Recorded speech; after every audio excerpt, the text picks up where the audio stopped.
Salam sejahtera saya ucapkan kepada pensyarah dan juga rakan-rakan. Saya Rachel Arisa dari kumpulan 4, Seksyen 15 akan membentangkan hasil pembelajaran saya dalam subjek Asas Pembudayaan Keusahawanan bagi sesi 2021. Saya daripada syarikat Borneo Pickle Mango Sdn Berhad dan memegang jawatan sebagai pengurus operasi. Tugas saya sebagai pengurus operasi adalah mengurus operasi perniagaan untuk memastikan kecekapan dalam pelaksanaan projek yang melibatkan merancang, mengatur dan mengawasi proses organisasi syarikat. Selain itu, saya juga perlu menjana idea dalam penghasilan produk baru. Saya juga memastikan produk yang dijual kepada pengguna memenuhi keperluan mereka dan sesuai dengan trend pasaran semasa.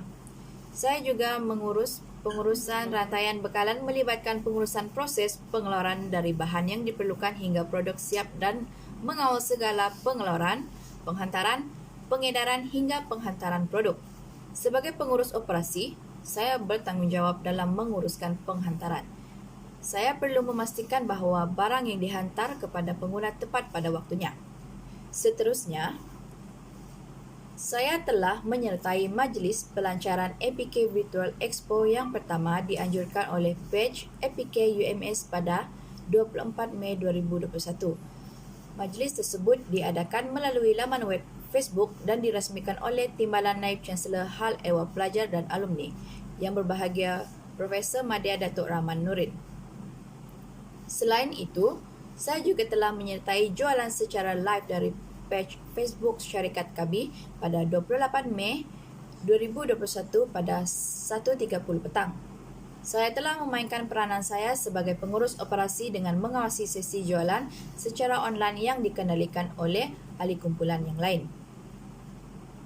Saya juga telah menyertai ceramah yang dianjurkan oleh PMB Investment Berhad PMBI dengan kerjasama Universiti Malaysia Sabah yang mengadakan Business Opportunity Program untuk pelajar kursus Asas Akulturasi Keusahawanan semester 2 sesi 2020 dan 2021. Ceramah ini membawa kepada perkongsian para panel iaitu para panel banyak memberi tips berkaitan dengan bagaimana memajukan perniagaan.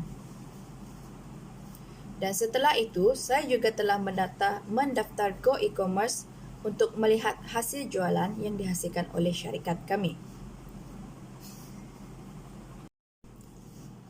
Hasil pembelajaran yang saya dapat dari subjek ini adalah saya belajar tentang konsep keusahawanan serta maksud keusahawanan.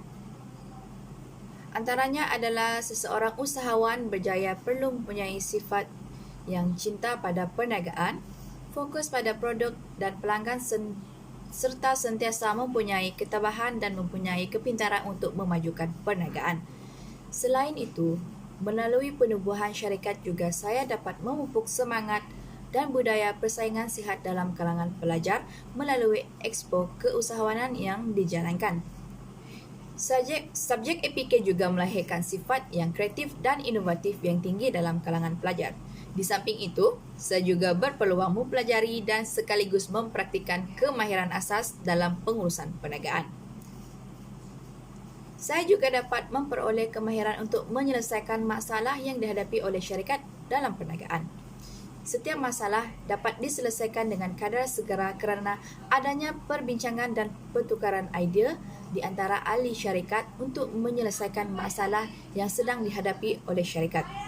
Kursus ini juga sangat berguna bagi pelajar pada masa hadapan sekiranya ingin menceburi bidang perniagaan. Hal ini dikatakan demikian kerana kursus ini banyak membantu pelajar mengasas kemahiran untuk berniaga. Terutamanya pada pasca pandemik ini, banyak memberi kesan terhadap pendapatan rakyat.